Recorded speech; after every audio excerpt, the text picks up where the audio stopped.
Hey YouTube, this is Ryan Segovia and I'm doing a deck profile on my Gladiator beast deck. I've been playing this deck for most of the format now, and now that the format is changing, I might as well post a list up for anybody who has upcoming regionals before the new set comes out. So anyways, here's my Glad deck. First off, I mean 2 Ryos. Ryo is a very good card. It's a 1900 beat stick. Doesn't allow either player to add from the deck to the hand, and it negates special summons. This is a very good turn 1 play, especially against Samurais and Gravekeepers. Then there's Cyber Dragon. This was a late addition, since Anaheim had Hero Beats doing pretty well, and Gravekeepers, you need help game 1, and Cyber Dragon can do that.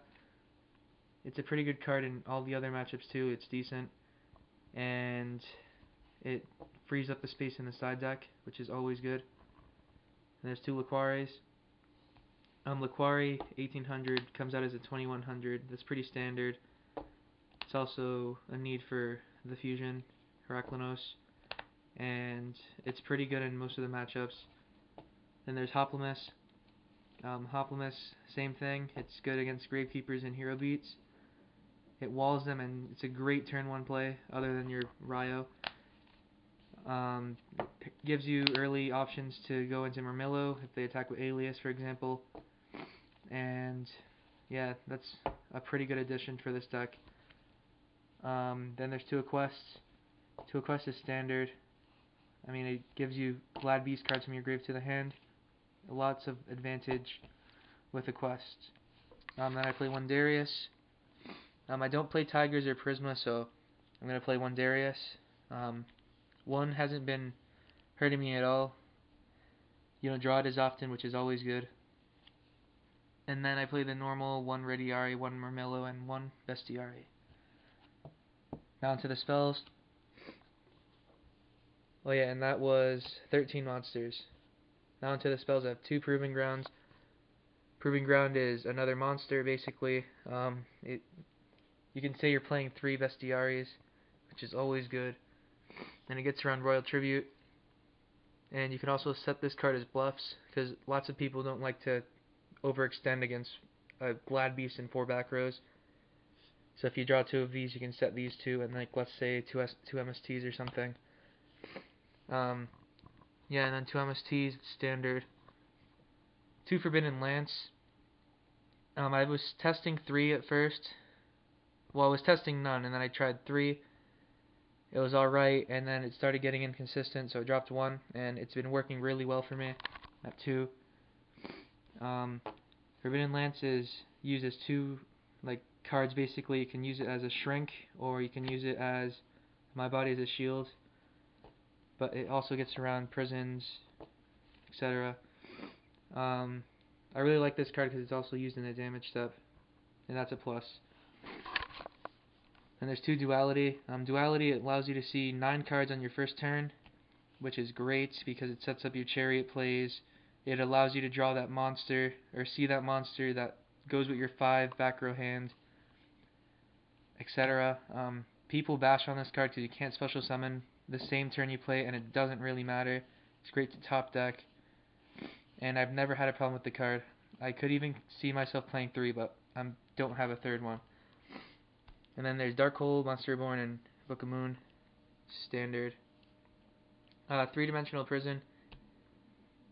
Basically, Gladiator Beast is a defensive deck, and you need 3 prison to get over Stardust. And that's another reason why Lance is good, with Laquari, Cyber Dragon, and Ryo. But anyways, there's 3 prison. Protects your tiny Glad Beast especially, and it protects Ryo, which can be devastating for your opponent. And there's 3 3 chariots. Chariot, I've lost interest in this card somewhat because your opponent is probably going to be playing, like I said, heroes or Gravekeepers, and I don't really find this card that good against them. But it's a card you need to play in 3s, and worst case scenario, you can just side 1 or 2 out against those matchups. But Cherry is still a ridiculous card, and it's going to be better with the new stuff coming out. Then there's two Bottomless. At first I never didn't play these cards, but with the Rise, again, in Hero Beat and Gravekeepers, you have to play these. Protects Ryo too, so that's always a plus. Two 7 tools, counter trap, pay 1,000 negate the trap card. It's pretty good, especially since it negates warnings and judgments. And there's 2 warnings, pay 2,000 to negate a summon basically. And then Judgment, Mirror Force, and Torrential. And then my tech, Mind Crush. Mind Crush is extremely good right now, with all the cards adding to the hand, such as Recruiter, 6 Samurais with their signals, Rhoda, Stratos, Emergency Call. The list can go on, and you can basically read your opponent and guess what they're going to do, because some plays are obvious. Like, let's say they don't check their graveyard at all, they draw, then they look at their grave. Like, that's another one. And if they check yours especially, you can be like, oh, Reborn. And that's most likely what they have. This card's also good because you see your opponent's hand, which is extremely good. Gives you knowledge and information that your opponent doesn't know or doesn't have with your hand. So that's always a plus. But yeah, that's my main deck, and I'll show you guys this side deck quickly. The extra deck is just standard.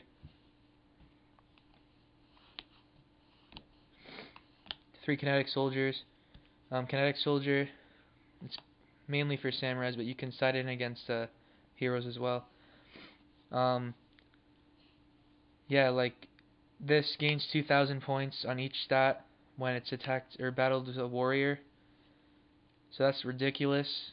People play this card incorrectly though. When you go second, don't summon this against Xian. Just set it, and then when they attack, you can just switch it. Because if they have warning, then you've lost one of your outs. So if you just set it and they attack, then you're all set, and then you can just main face on your turn switch and attack. And if they have book, oh, you have this, you just flip it next turn.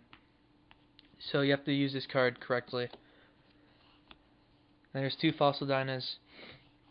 Dyna is ridiculous. Again, it's good against Samurais, it's good against Frogs, X-Sabers, and that's basically it. But just random decks that special summon a lot. With all this protection, it's pretty good.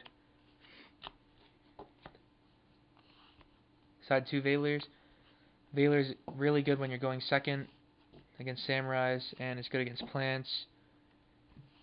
I'm good against X-Sabers, decent against Frogs, and it's really good against Fish, OTK, which will rise in popularity. Then there's 2 Dust Tornadoes. I wasn't citing this at the beginning of the format, but now that Bottomless is mained and the Cyber Dragon's mained, I have room, so it's good against all the back row setting decks like Heroes and Gravekeepers. 2 Chain Disappearance. This is a card that can be ran in 1. It's really good. Oh, whoops. Yeah, it's really good, and it gets rid of. It's really good against Sabers, Samurais on the Kagemusha, and it's good against Frog Monarch. And yeah, that's basically it. And then my one-ofs, Rail Oppression. It's good against Samurai. I used to main it, but now that Heroes and GKs are good, I put this in the sideboard. Cyber Dragon is for the decks I just mentioned, Heroes, Gadgets, GKs, and the Mirror, if you ever see any. Then the 1 Nobleman a Crossout. I tend to always draw this card, so it's really good. That's why I only play 1.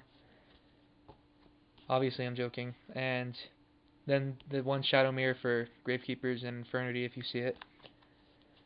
So yeah, that's my deck list. I've been testing this deck with Michael Steinman, so I'm gonna put his subscription or his YouTube in the bottom. Subscribe to him.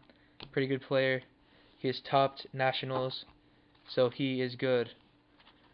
But anyways, thanks for watching YouTube, and be expecting more videos.